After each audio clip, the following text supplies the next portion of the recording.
actively, currently, there's a man cutting grass, so if you hear that, ignore that. Literally multiple times in the past, I have filmed my book icks, my very specific, very deeply rooted book icks that I am very opinionated about and have thought about very well. And currently in this point in time, I am collecting icks as I go, but I thought that I could be a little, I don't know, nice. I could give back. I mean, it's Thanksgiving, Christmas is coming up, and it's a time to give back to the people, time to give back to some of my book loves instead of always being a Debbie Downer. Nothing will get me zazzed like a go to Lonnie. Things that I love in books or that are book-ish related, literally call me a positivity queen. Before we get into it, like genuinely, if you have something that you want to see, if you have a video idea, please comment it below. Okay, and I say aggressively because like whenever I think about these, I like, oh my god, it's like, like that's literally what it makes me do. I'm like having an episode over here. For starters, I love when a character's passion comes across the freaking page and like takes a hold of you. Like you can literally tell that they're so passionate about something. It's very rare, I would say, that passion comes through the page. Like yes, an author can tell me all day long, blah, blah, blah. They love cooking, they love baking, they love riding horses. Like, you know what I mean? But I love a true passion and when it comes across on the page. And the best example that I have of this is If It Makes You Happy. One of the main characters, he is a baker. Somebody called Peter Millark. He's coming for his neck. But he is a baker and he is so passionate about baking. Whenever he meets someone, he associates them with a baking dish. He meets someone that's friendly and kind and he associates that with like a sweet, fluffy, welcoming, well-rounded like dish, and he goes into such detail. Or if someone is like rude, he's like, that has a little bit of like punch in it, and he'll like describe a pastry that is the vibe that they give off. And I'm like, that's the kind of passion that I want. That's the kind of, we all need to be passionate about things, and I love that. I love when it comes across paper and you're just like, yeah, you're right, she is a cheese Danish, or she is a macaron, or whatever, like, you know what I mean? You know, I don't know pastries. I don't know pastries. He was describing some delectable shit. He really was. And then, of course, his girl, he's like, these aren't a lot of people's favorite. But when you're into them, like it's right, like it hits. Like the people who are into them, they eat them up, and I'm like, yeah, so you think I'm special? Got it. Okay, yeah. This one is very specific, and you're gonna have to walk with me for a second. You're gonna have to kind of come on a journey with me. So this is like book specific, but it also involves like movie adaptations. I love this. I know some people like dislike this and or they think it's corny. When this happens to my books, when this happens to like a fun little thing and I can go, wait, she looks familiar, and then I'm like, oh, got it. I love, specifically if I love a book, but I also love that because I pay attention and I know authors, like if you've written a book, I've looked at your author's photo, so you better make sure it's a good one, because I am in the back of the book and I'm like, who wrote this? Like who wrote this? Good or bad? I'm like, who wrote this? I need to know. I need it. Like I've looked at your author's photo. Rest assured, I have an opinion on it. But whenever authors' books get turned into movie adaptations, I love when the authors make a cameo in it. I love it. I love in Twilight when she's at the counter in the diner. I love that. I love that. I love, like, there are so many examples of this where authors are making a little cameo and I eat it up every single time. Yeah, so people meet on vacation, Emily Henry, get your ass in the movie. You better be in it. If you know her, someone on her team, I expect her to be in the movie. I do. Ellie Hazelwood, I want your ass in The Love Hypothesis. Get your ass in that lab. I want to see you in there. Put on a fucking lab coat, babe. I love you. Also, greenlit Bride and Mate to become a TV adaptation, please. Thank you. Yeah, I love that. I don't care. I don't care how corny some people think it is. I don't care. Even authors that I don't like, I love being like, oh my god, it's fucking Colleen Hoover. Like, there she goes at this fucking party. Like, I eat it up. Speaking of Ellie Hazelwood, I love when you are reading a book and you can tell that the author just like put their heart and soul in it. They really took the time to learn a craft, to learn a timeline, to learn a landscape, perhaps even a language. I don't know. I don't think I've read a book where like they've taken the time to learn a language, but I have read books where they've taken the time to make it accessible to me, which is also appreciated, but not exactly in the same vein. Some examples of this: Ali Hazelwood's Check-In Mate. I felt like, I don't know jack about chess. I've mentioned this before. When you're bored, there are two factions. It's really, if you think about it, it's like classism. Like, it's literally just a metaphor for class. Rich people, they teach their youngins, they teach them chess. Poor people, we're at the Cracker Barrel, we're on Meemaw's front porch, we're playing checkers. Ali Hazelwood, back to the message at hand. Ali Hazelwood, I don't know jack about chess, but during that book, during something like The Queen's Gambit, like, I'm in here like, yeah, checkmate, like, I got you, like, bitch, get him off of my board, get him off of my board. I want the next one in here, ding, ding, ding, your time's up, make a move, got you cornered, get out of here. I'm at the football field, like, he's going to third base, like, you know what I mean? Like, I don't know what I'm talking about. I'm just talking out of my ass, and I'm passionate. I want my characters to win. I feel like I'm playing chess. I feel like I'm masterminds. Like, you know, like, they explain it so well, I feel like I know what I'm talking about. You know what I mean? And I really appreciate that. Some other examples of this are Kristen Hanna. The way she really takes a time period and makes it her own, makes it accurate, studies, gets the dialect, gets the wardrobe, gets the setting, gets the historical facts right. Like, that's a bad bitch right there. That's a bad bitch. Same thing with Outlander. Like, yes, it's not obviously all historically accurate, but a lot of like clans, a lot of that stuff that really was like happening in the 1700s, and I just really appreciate like the time and effort that went into crafting these stories. They really came to play. They came to win, they came to play, and I'm always impressed. I'm always appreciative. I just love when someone loves writing so much that they want you to love it as well, and they want it to be such an immersive experience that it is easily accessible to everyone because it's easy to understand, because they know so much about it that they can teach it to you, and that's how you know. This is really niche. This is really niche and very specific. I don't particularly love at first sight. I'm not saying, like, I don't know if it's actually real or not. I don't know. Probably not. I don't know. But so I understand that somebody can definitely pique your interest, but you do not know anything about someone just based on how they look. So that's not, like, I don't love that trope very much. If you believe that, awesome. This thing that is a favorite of mine, it is a sub-genre of that I eat up every single time that it is done well. This is gonna sound so stupid, but love at first sound, like, that's the best. Love at first sound. I know what you're thinking, that's stupid.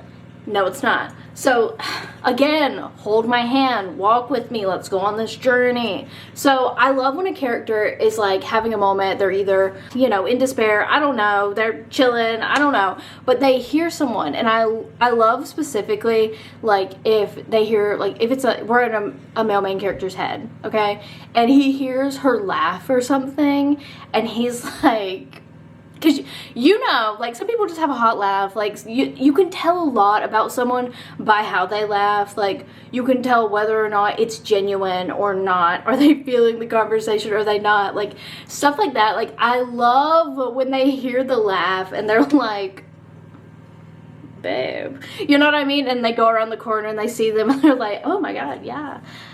It makes sense. Such an angelic sound is coming from such an angelic looking woman. Like, I love that, okay? Sue me. I also love overhearing conversations, whether they're on the phone or it's usually on the phone, or they're talking to someone and maybe like they're being funny, or they're either being funny, or I love whenever it's like they come off as harsh and abrasive.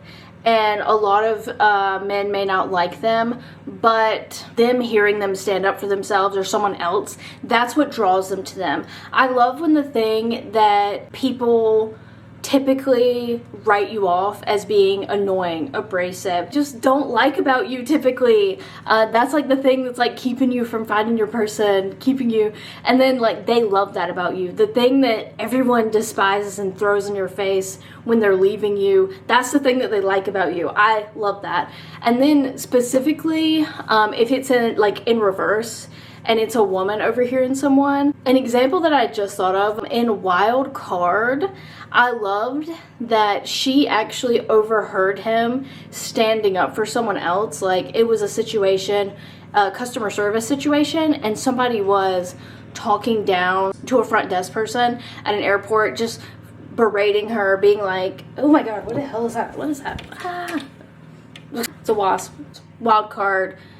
She overheard him standing up for someone, basically told this guy to like go fuck off, and that the flight attendant has nothing to do with his flight being delayed or whatever. And I really like that. I love when they overhear something that tells you a lot about someone without having a conversation. Love at first sound, like that I can buy.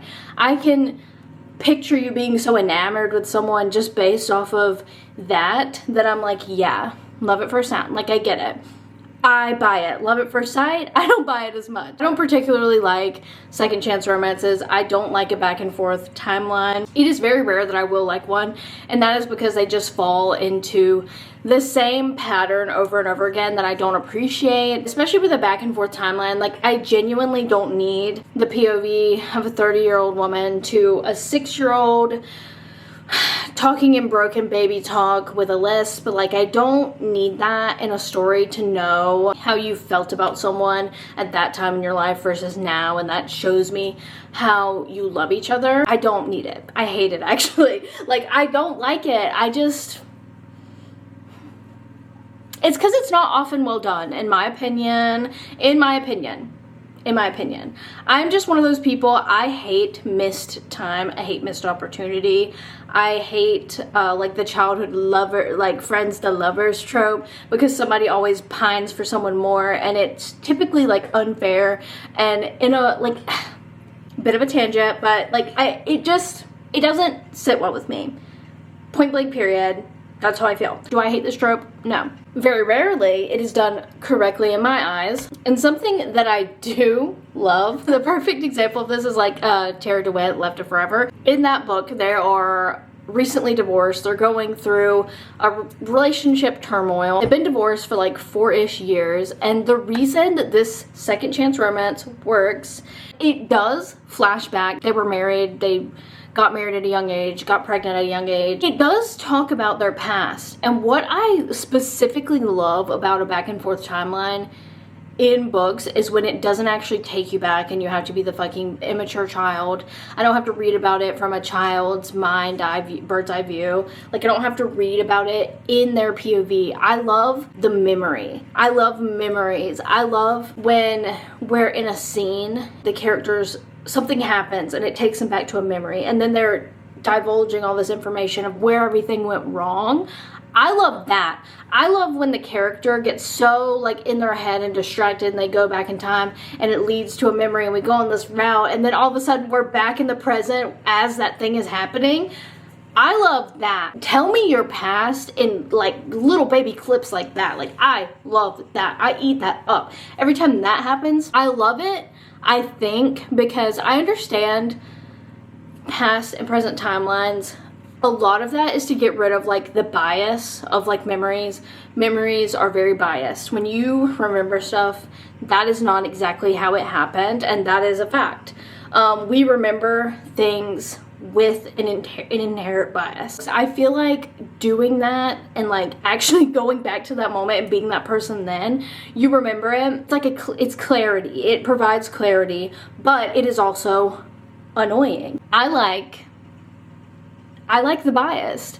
I like when they look back on that memory and then they come back to present day and they're like disgusted or they're sick to their stomach, or like how the memory makes them feel tells me a lot about how they view the state of the relationship, and it adds so much like character and nuance to a moment, and that is why I love it so much. I love it so much when it's just them telling, like us, talking to themselves, being taken back to the memory, whatever it is.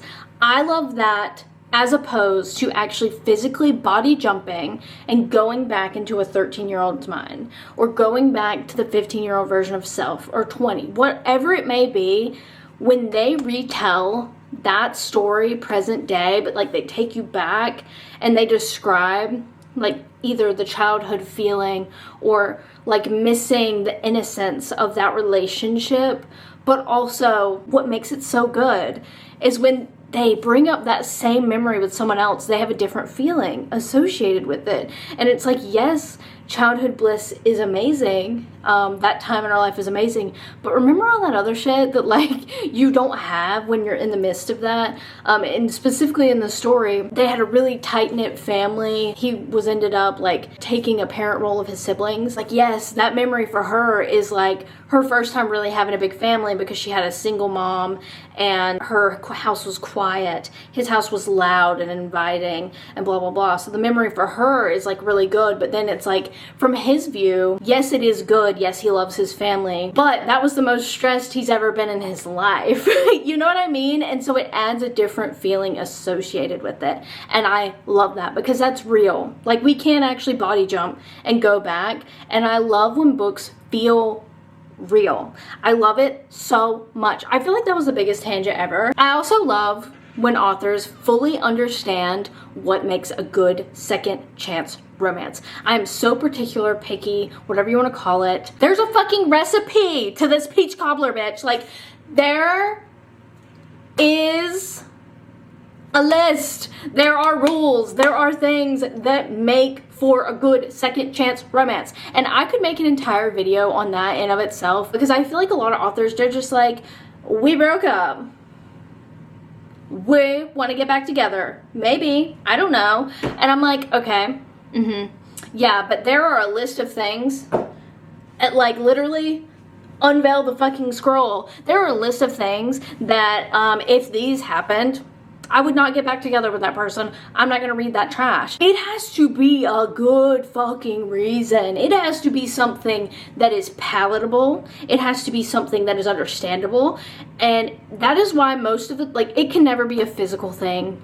Usually, because even if you think of it in the most purest form, like somebody gets injured and you don't want to take care of them and they're in a wheelchair now, like, I'm not forgiving her. We broke up for a reason. Like, yes, my disability is not that, it's not their problem, but like also like they couldn't handle it when it happened. You know what I mean? Like, it's stuff like that. Like, it doesn't matter. Physical is usually always a no.